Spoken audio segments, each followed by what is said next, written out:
Let's begin our night road trip part 2. Yay! Yay, yay, yay, yay! Ang Santic City is a major mixed-use development located in Marina Center. Ito ay combination ng shopping mall, office buildings, and a convention center also. Sabi nila yung construction, nag-start daw ito noong January 18, 1992. Then natapos yun ng July 22, 1997. So imagine that, 5 years talaga yung pag-build ng building na to. Kasi yung Santic City is meron siyang 5 towers sa pagkakaalam ko. Kasi meron siyang tower 1 to 5, which is yung mga building dito is grabe, napaka high-rise building talaga. So yung mga tao dito na pumupunta as in ang yayaman. Grabe, yung pagkain dito dollar din. Ayan, andito na tayo. Ayan, nakikita niyo yung fountain. Santic City Fountain of Wealth. Yung Fountain of Wealth, tinatawag nila to kasi nakalista siya sa Guinness Book World of Records noong 1998 as the largest fountain in the world. Imagine that! Nakasama pala tong Fountain of Wealth ng Santic City ng Singapore sa Guinness Book World of Records. Kaya pala sikat na sikat to. Ay, nako. Ilang years na ako dito sa Singapore pero ngayon ko lang to nalaman. As in. At saka alam nyo ba, first time kong pumunta ng Santic City, ngayon lang, ngayong gabi lang talaga. Kaya amazed din ako sa mga building dito. Tsaka yung mga tao talagang, alam mo yung forma nila. Tapos, yung pagkain kasi dito, as in, ang yayamanin, ang mamahal. Kaya, wala. Nakakainggit sila tingnan kasi, alam mo yung, ang sarap ng kinakain nila. Tapos, with matching, drinking some of expensive wine, expensive champagne, expensive beer, then talaga as in, all are here are foreigner. Kaya ang sarap talaga tumambay dito. Yun nga lang kung may pera ka. Ayan, andito tayo sa loob ng Santic City Mall. Ayan, tingnan nyo, diba? Ayan, Christmas na talaga dito. Yung decoration, ang gaganda. Ayan, tingin-tingin lang muna tayo.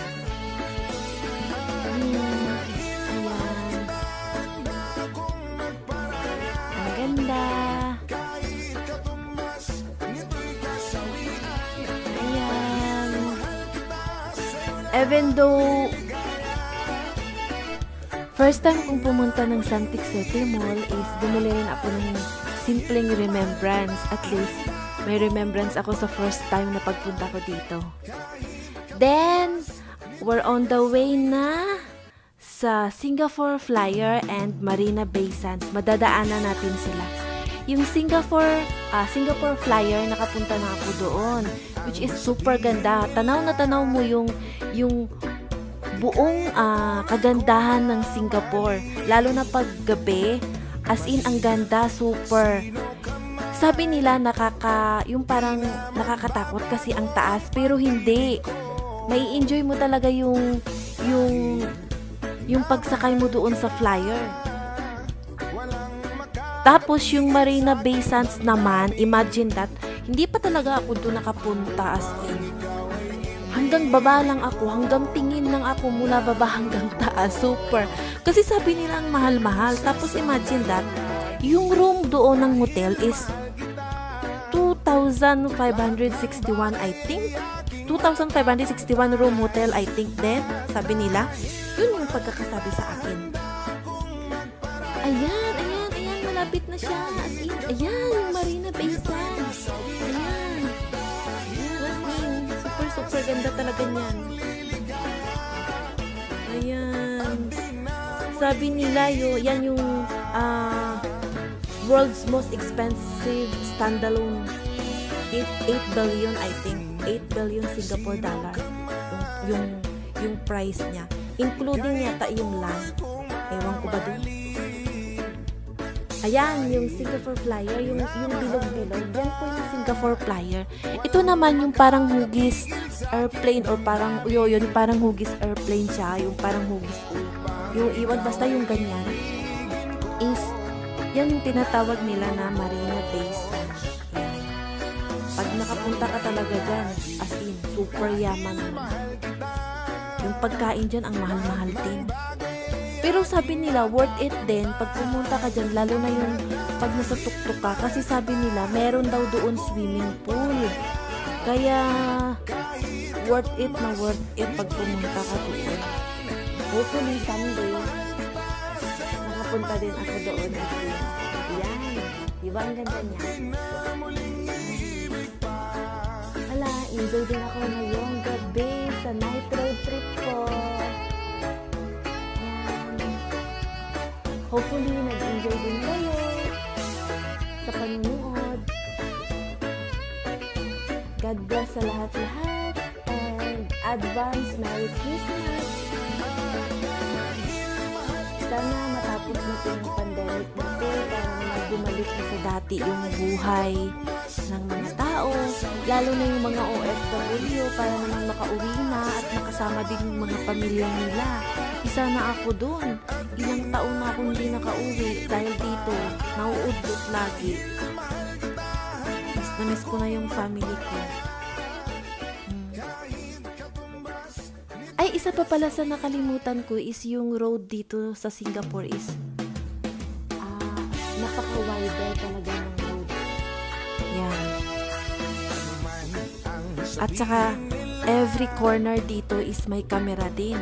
Kaya once na pag nag-overspeed ka din is namomonitor talaga nila. So yung mga driver dito is napaka-careful din mag-drive. Pero everyday meron accident. Kasi meron pa rin talagang mga, alam mo yung siga-siga, matitigas at saka napaka-careless na driver.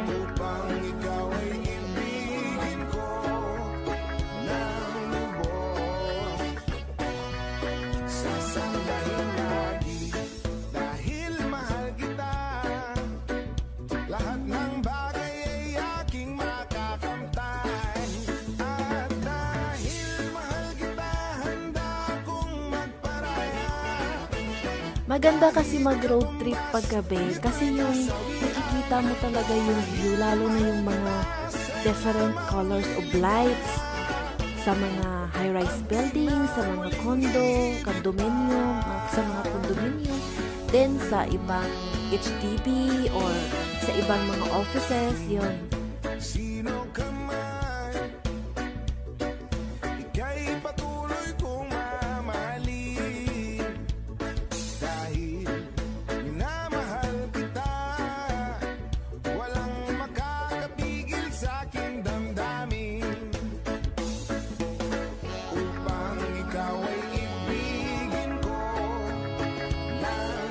Guys, please like and share my YouTube channel and don't forget to subscribe also, and please click the notification bell para makareceive kayo ng mga latest videos ko. Thank you. Enjoy watching.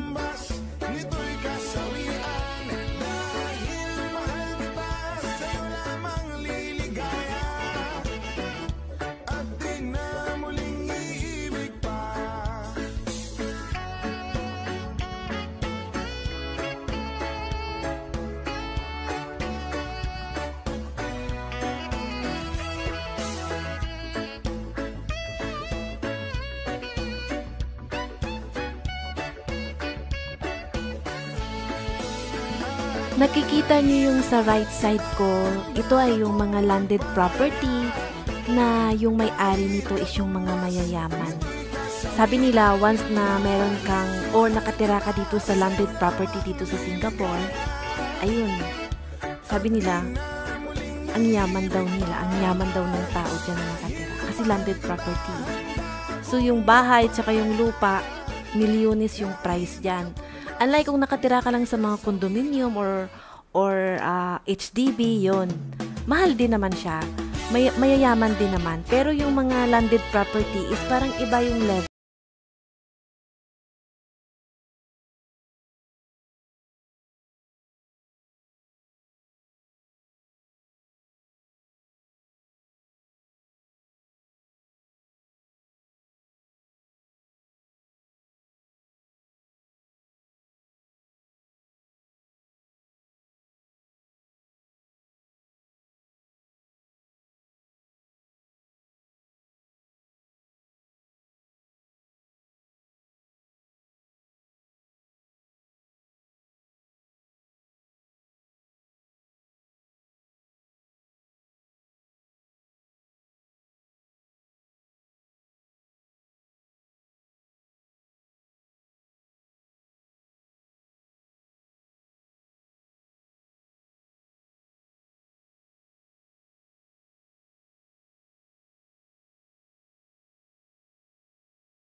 Meron akong mingming na ipapakita sa inyo. Ayan. Ayan siya. Ayan ang daming mingming dito.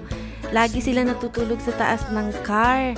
Tsaka ang cute nila at tsaka ang lilinis.